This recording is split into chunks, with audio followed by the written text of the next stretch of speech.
Welcome to the Salmon Runs YouTube. Enjoy the video. You start by picking a gaming-friendly VPN so you keep low latency. The why is simple: routing and protection. Once installed, sign in, enable the kill switch, and set the protocol to WireGuard or OpenVPN UDP for speed. Make sure to close Apex and any background downloads. Then connect to a nearby server and run a quick ping/trace route.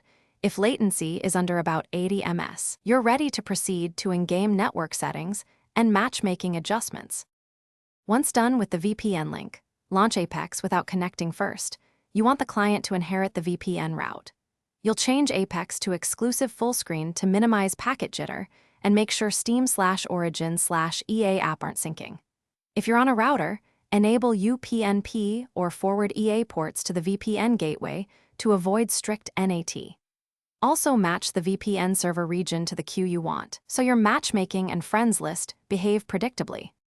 Now finalize by joining a practice match and watching your in-game ping and voice chat. You're confirming the route and latency. If voice or party fails, try changing the VPN protocol or reconnecting to another nearby server. That often resolves NAT and packet loss. If you experience account flags or disconnects, disconnect the VPN, restart the client, and gather timestamps before you contact EA. Remember the key troubleshooting tip: toggle protocol.